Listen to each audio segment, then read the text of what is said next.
നമസ്കാരം. എല്ലാവർക്കും ഈശ്വരാനുഗ്രഹം കിട്ടട്ടെ എന്ന് പ്രാർത്ഥിച്ചുകൊണ്ട് എല്ലാവരെയും ഞാൻ ഈ വീഡിയോയിലേക്ക് സ്വാഗതം ചെയ്യുന്നു. ഞാൻ ഇന്ന് പറയുന്ന വിഷയം 2026 വിഷുഫലം, രേവതി നക്ഷത്രത്തിന്റെ വിഷുഫലമാണ് ഞാൻ പറയുന്നത്. 2026 രേവതി നക്ഷത്രത്തിന്റെ വിഷുഫലം. അപ്പോൾ മറ്റ് 26 നക്ഷത്രങ്ങളുടെയും വിഷുഫലം ഞാൻ നേരത്തെ മുൻ വീഡിയോയിൽ പറഞ്ഞിട്ടുള്ളതാണ്.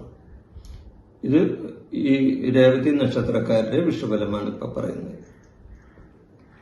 അപ്പൊ 2026 ഏപ്രിൽ 14 ചൊവ്വാഴ്ച രാവിലെ 9:34 ചതയ നക്ഷത്രത്തിൽ ഇടവൻ രാശിയിൽ സൂര്യൻ തന്റെ ഉച്ചക്ഷേത്രമായ മേടൻ രാശിയിലേക്ക് സംക്രമിക്കുന്ന സമയം. അത് സംക്രമിക്കുന്നു. അന്നാണ് നാം വിഷുവായിട്ട് ആഘോഷിക്കാറ്. എന്നാൽ ഈ പ്രാവശ്യം ഏപ്രിൽ 14 ഏപ്രിൽ 15 വിഷു. കാരണം അന്ന് ചൊവ്വാഴ്ച രാവിലെ 9:34 സൂര്യൻ തന്റെ രാശിയിലേക്ക് പ്രവേശിക്കുന്നത്. എന്നാൽ അതിനു മുമ്പ് സൂര്യോദയം കഴിഞ്ഞു, അല്ലേ? അപ്പൊ ആ സൂര്യോദയം മുൻപ് കഴിഞ്ഞുപോയി. അതിനുശേഷമാണ്, സൂര്യോദയത്തിന് ശേഷം 9 മണിക്കാണ് സൂര്യൻ മേടൻ രാശിയിലേക്ക് പ്രവേശിക്കുന്നത്. അതിന്റെ പേരിൽ ഏപ്രിൽ 14 എന്നുള്ളത് 15 ഈ പ്രാവശ്യം വിഷു വരുന്നത്. അപ്പോൾ 2026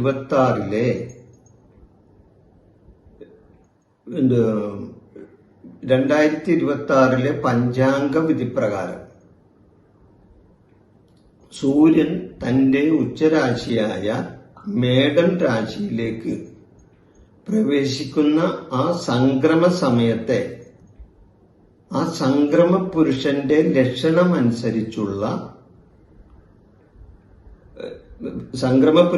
ലക്ഷണമനുസരിച്ച് ഓരോ നക്ഷത്രത്തെയും പഞ്ചാംഗത്തിൽ 2 വിധത്തിൽ അതിനെ രേഖപ്പെടുത്തിയിട്ടുണ്ട്. ഒന്ന്, അതിൽ 9 നക്ഷത്രക്കാരെ ശൂലത്തിലും 18 നക്ഷത്രക്കാരെ ഷഡ്ഗത്തിലുമാണ് പെടുത്തിയിരിക്കുന്നത്. അവ 2 വിധത്തിലാണ് നക്ഷത്രങ്ങളെ പെടുത്തിയിരിക്കുന്നത്, ശൂലമെന്നും ഷഡ്ഗമെന്നും. പഞ്ചാംഗവിധി 2026 പഞ്ചാംഗവിധി പ്രകാരമുള്ള കാര്യമാണ് ഈ പറയുന്നത്.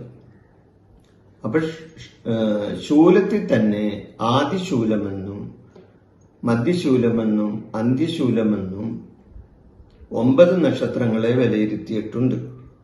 അതുകൂടാതെ ഷഡ്ഗത്തിൽ വരുന്ന നക്ഷത്രങ്ങളെ ആദിഷഡ്ഗമെന്നും മധ്യഷഡ്ഗമെന്നും അന്ത്യഷഡ്ഗമെന്നും വേർതിരിച്ചിട്ടുണ്ട്. അതിൽ ശൂലത്തിൽ 9 നക്ഷത്രങ്ങളും ഷഡ്ഗത്തിൽ 18 നക്ഷത്രങ്ങളാണ് വരുന്നത്. അപ്പോൾ നമ്മളുടെ നക്ഷത്രം, രേവതി നക്ഷത്രം, ഏത് വിഭാഗത്തിലാണ് പെടുന്നതെന്ന് നോക്കാം. അപ്പോ വിഷു സംക്രമ പുരുഷന്റെ ലക്ഷണമനുസരിച്ച് പഞ്ചാംഗവിധി പ്രകാരം ഉള്ള വിഷുഫലമാണ് ഞാനിവിടെ പറയുന്നത്. ഈ വിഷുഫലം രേവതി നക്ഷത്രം ആദ്യ ഷഡ്ഗത്തിൽ വരുന്നതിനാൽ ഇവർക്ക് വിഷുഫലം വളരെ അനുകൂലമായ ഒരു സമയമായിരിക്കും കിട്ടുന്നത് വിഷുഫലമായിട്ട്. ആ വിഷുഫലം വളരെ നല്ല ഒരു വിഷുഫലമാണ് ഇവർക്ക് കിട്ടുന്നത്. എന്റെ ചാനൽ നിങ്ങൾ ഇതുവരെ സബ്സ്ക്രൈബ് ചെയ്യാത്തവരാണെങ്കിൽ ഇതൊന്ന് സബ്സ്ക്രൈബ് ചെയ്യണമെന്നും ലൈക്ക് ചെയ്യണമെന്നും നിങ്ങളോട് അഭ്യർത്ഥിക്കുകയാണ്. അപ്പോൾ ഈ രേവതി നക്ഷത്രക്കാർക്ക് ഈ വിഷുഫലം വളരെ അനുകൂലമാണ്. സാമ്പത്തികമായി ഭദ്രതയുണ്ടാകുന്ന ഒരു സമയമാണ് ഇവർക്ക് വിഷുഫലമായി ഉണ്ടാകുന്നത്. തൊഴിൽപരമായ ഉന്നതി കിട്ടുന്ന ഒരു സമയം, തൊഴിലിൽ നേട്ടങ്ങൾ ഉണ്ടാകുന്ന സമയം, ഉദ്യോഗസ്ഥന്മാർക്ക് പ്രമോഷനും ശമ്പള വർധനയും കിട്ടുന്ന ഒരു സമയം. ഇതൊക്കെയാണ് വിഷുഫലമായിട്ട് ഉണ്ടാകുന്നത്. ഇനി അതുകൂടാതെ മേലുദ്യോഗസ്ഥന്മാരുടെ പ്രശംസയും അംഗീകാരങ്ങളും കിട്ടുന്ന സമയം. അല്ലെങ്കിൽ തന്റെ കീഴിൽ പണിയെടുക്കുന്ന ജോലിക്കാരുടെ സഹകരണമൊക്കെ കിട്ടുന്ന ഒരു സമയം. അപ്പൊ തൊഴിൽപരമായി വളരെ ഉന്നതിയുള്ള ഒരു സമയമായിരിക്കും. സർവാഭിഷ്ടസിദ്ധി ഉണ്ടാവുകയും ചെയ്യും. ഇവർ വിചാരിച്ചിരുന്ന പല കാര്യങ്ങളും, നടക്കില്ലെന്ന് വിചാരിച്ചിരുന്ന പല കാര്യങ്ങൾ പോലും ഇവർക്ക് നടക്കും. ഈ വിഷുഫലമായിട്ട് നടക്കുന്നതാകും. വലിയ നേട്ടങ്ങൾ ഇവർക്കുണ്ടാവും. ഈ വിഷുഫലമായി നേട്ടങ്ങളായിരിക്കും ഇവർക്കുണ്ടാവുന്നത്. വിദേശത്ത് ജോലി നോക്കുന്നവർക്കോ അല്ലെങ്കിൽ വിദേശത്ത് പോയി ജോലി ചെയ്യാൻ ആഗ്രഹിക്കുന്നവർക്കോ അല്ലെങ്കിൽ വിദേശത്ത് പഠനത്തിനായി പോകാൻ ആഗ്രഹിക്കുന്നവർക്കോ അനുകൂലമായ ഒരു സമയമാണ് ഈ വിഷുഫലമായി ഈ രേവതി നക്ഷത്രക്കാർക്ക് ഉണ്ടാകാൻ പോകുന്നത്.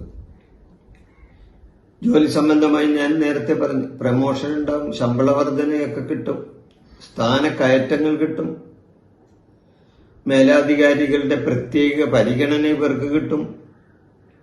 വിട്ടുമാറാതെ കിടക്കുന്ന അസുഖങ്ങൾ ഉണ്ടെങ്കിൽ അതിലൊക്കെ ഇവർക്ക് ആശ്വാസം കിട്ടുന്ന ഒരു സമയവും കൂടിയാണ്. വിട്ടുമാറാത്ത രോഗങ്ങൾ ഉള്ള ആൾക്കാരാണെങ്കിൽ ആശ്വാസം കിട്ടുന്ന ഒരു സമയമാണ് ഈ വിഷുഫലമായി ഇവർക്ക് വന്നു ചേരുന്നത്. കുടുംബത്തിൽ വിചാരിക്കാത്ത സമയങ്ങളിൽ പോലും ഇവർക്ക് സന്തോഷാനുഭവങ്ങൾ വന്നു ചേരും. ഇവരൊരിക്കലും പ്രതീക്ഷിക്കാതെ ഇരിക്കുന്ന സമയത്ത് പോലും ഇവർക്ക് സന്തോഷാനുഭവങ്ങൾ വന്നു ചേരുന്ന ഒരു സമയമാണ്. കുടുംബാംഗങ്ങൾക്ക് ഒത്തുചേരാൻ ഇടവരും. ഇവരുടെ കുടുംബാംഗങ്ങൾ തമ്മിൽ പുറത്ത് മറ്റുള്ള സ്ഥലങ്ങളിലൊക്കെ താമസിക്കുന്ന കുടുംബ അംഗങ്ങളുമായിട്ട് ഇവർക്ക് ഒത്തുചേരാനൊക്കെയുള്ള അവസരങ്ങൾ ഇവർക്ക് വന്നു ചേരും ഈ വിഷുഫലമായി. അകന്നുപോയവർ ഇവരുടെ അടുത്തു വരുന്ന സമയമാണ്. എന്തെങ്കിലും കാരണത്താൽ ഇവരിൽ നിന്നും അകന്നു പോയിട്ടുള്ളവരുണ്ടെങ്കിൽ ഇവരെ ചേർത്ത് പിടിക്കാൻ അടുത്തു വരുന്ന സമയവുമാണ്. ഒറ്റപ്പെടുത്തിയവർ, അതായത് ഇവരെ തള്ളിപ്പറഞ്ഞ് ഒറ്റപ്പെടുത്തിയവരുണ്ടെങ്കിൽ അവരെല്ലാം തിരിച്ച് ഇവരുടെ അടുത്ത് വരുന്ന സമയവും കൂടിയാണ്. സാമ്പത്തികമായ വരുമാന വർധനയുണ്ടാകും. ഇവർക്ക് സാമ്പത്തികമായിട്ട് വർധനയുണ്ടാകും. ഞാൻ നേരത്തെ പറഞ്ഞു സാമ്പത്തിക ഭദ്രതയുണ്ടാകുമെന്ന്. അപ്പൊ സാമ്പത്തികമായിട്ട് ഇവർക്ക് വളരെയധികം വരുമാന വർധന ഉണ്ടാകുന്ന സമയമാണ്. കാര്യവിജയങ്ങളും നേട്ടങ്ങളും ഇവർക്ക് ഉണ്ടാകും ഈ വിഷുഫലമായിട്ട്. അപ്പോൾ ആകെ നോക്കിയാൽ ഈ രേവതി നക്ഷത്രക്കാർക്ക് ഈ വിഷുഫലം വളരെ നല്ല ഫലമാണ് ഇവരെ കാത്തിരിക്കുന്നത്. ഈ രേവതി നക്ഷത്രക്കാർക്ക് ആദ്യ ഷഡ്ഗത്തിൽ വരുന്നതിന്റെ പേരിലാണ് ഇവർക്ക് ഇങ്ങനെ വരുന്നത്. അപ്പോൾ ഈ വിഷുഫലം, രേവതി നക്ഷത്രക്കാരുടെ ഈ വിഷുഫലം ഞാനിവിടെ അവസാനിപ്പിക്കുന്നു. നിങ്ങൾക്ക് നന്ദി, നമസ്കാരം. എൻ്റെ ഈ ജ്യോതിഷ പ്രോഗ്രാം നിങ്ങൾക്ക് ഇഷ്ടപ്പെട്ടാൽ ഇത് സബ്സ്ക്രൈബ് ചെയ്യാനും ലൈക്ക് ചെയ്യാനും ബെൽ ബട്ടൺ അമർത്താനും മറക്കരുത്.